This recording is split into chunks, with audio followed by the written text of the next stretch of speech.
Hello everyone, আসসালামু আলাইকুম। আজকের ভিডিওটি আমার জীবনে খুবই গুরুত্বপূর্ণ একটি ভিডিও, কারণ আজকে আমার পাসপোর্টের ছবি তোলার ডেট। তো আমার এখান থেকে যাব, আমি কিছু কাগজপত্র আছে সেই কাগজপত্র নিব, আর একটা কাগজের প্রবলেম আছে, সেই আসলে জানি না সেই কাগজের জন্য কি আজকে আবার চলে আসতে হবে কি না না আজকে ওই কাগজে করবে। আর নাগরিক সনদ ওটার 1 মাস একটা বিষয় হয়ে গেছে, এখন জানি না কী করবে ওরাই। হঠাৎ রাস্তার মাঝে ভাইয়ের সঙ্গে দেখা হয়ে গেল। এটা ফাইল, এর মধ্যে যাবতীয় যত কাগজপত্র সব কিছু আছে, সব ওকে করে নিছি একদম দোকান থেকে। এখন যাচ্ছি জয়পুরহাট পাসপোর্ট অফিসে। তো সেখানে যে কাগজপত্র জমা দেব এবং ছবি তুলবে এবং ফিঙ্গারপ্রিন্ট আর যাবতীয় যত কাজ আছে সব কাজগুলো আজকে সারা হবে। তো চলে আসলাম জয়পুরহাট, সামনে পাসপোর্ট অফিস। আমি এতদিন ভাবছি পাসপোর্ট অফিস সার্কিট হাউসের ভিতরে, কিন্তু আজকে শুনলাম বা আমার ভাইয়ের সাথে আসলাম, ভাই বললো যে পাসপোর্ট অফিস ওই পাশে না এই পাশে। তো প্রথম আমার পাসপোর্ট অফিসে আসা, দেখি ভিতরে যায় কি হয়। বর্তমান দুইটা ভুল ধরছে, একটা হলো আমি আমার অরিজিনাল এনআইডি কার্ডটা নিয়ে যাই নাই, আর বাবা মার এনআইডি কার্ডের হলো যে ভেরিফাই আইডি কার্ডটা সেটা দিতে হবে। সেটা নেওয়ার জন্য আবার আক্কেলপুর নির্বাচন অফিসে আসতে হলো আমাকে। দুইটা ভেরিফাই আইডি নিতে আমার খরচ পড়ছে 500 টাকা। আমার যে কাগজের প্রবলেম ছিল সেই কাগজের প্রবলেমগুলো সলভ করে নিচ্ছি, আর আমি এখান থেকে পাসপোর্টের আবেদন করছি। আপনারাও চাইলে এখান থেকে পাসপোর্টের আবেদন করতে পারবেন। আমি এনাদের একদম ফুল ডিটেলস দিয়ে দেবো ফার্স্ট কমেন্টে। আমি রওনা দিয়ে দিলাম আমার ফ্রেন্ডকে নিয়ে জয়পুরের উদ্দেশ্যে। তো জানি না আজকে কি ভুল ধরবে ওনারা।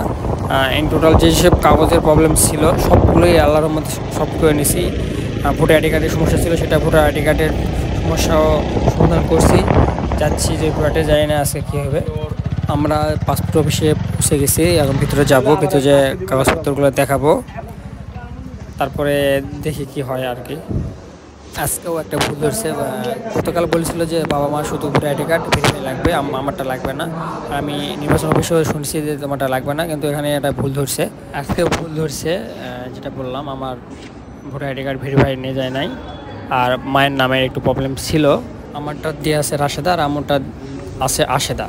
তো আমার ইন টোটাল সব জায়গাতে রাশেদা দিয়ে আছে। তো আমি অনেক রিকোয়েস্ট করতেছি, শুনল না। আমি উপরে যা কথা বললাম স্যারের সাথে, স্যারে বলে সমস্যা নাই, আপনি এটা করে নিয়ে যান, পরে আপনি ঠিক করে নেন। স্যারের ব্যবহারটা খুবই ভালো লাগছে। অনেক কষ্টের পর সিরিয়াল আসলে ছবি তোলা শেষ হলে আমি বিস্তারিত বলতেছি আপনাদের সাথে।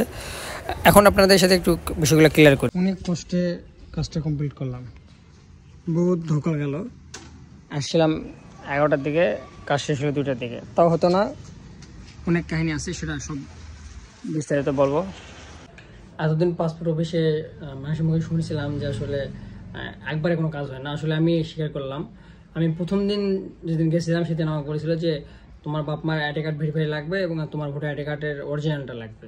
তো আমি বলেছিলাম যে আমার অরিজিনাল আইডি কার্ডটা এখন হয় নাই। তো উনি বলছিল যে অনলাইন থেকে তুলে আনো, ওটা আনলেই হবে। আমার ঠিক আছে। তো আমি কালকে বন্ধ ছিল, কালকে পয়লা বৈশাখের জন্য বন্ধ ছিল, ম্যাচকে গেছিলাম। আজকে যা বলতেছে যে তোমার ভেরিফাই আইডি লাগবে এবং মায়ের নাম ভুল আছে। সেদিন যদি দেখতো মায়ের নামটা আসলে কি আছে চেক, সেদিন কিন্তু বারবার চেক করছে। এখন ওকেও বলছিল, তারপর ভুল ধরছিল। আমার কথা হলো এটা যে হলো আপনারা একবারে ক্লিয়ার করে দেন, মানুষকে বারবার হয়রান করার প্রয়োজন নাই। আজকে আমি যদি স্যার কাছে না যেতাম, হয়তো আমার ভোটার আইডি আজকে আমার পাসপোর্টটা আমি পাইতাম না, বা পাসপোর্টের কাজগুলো হতো না।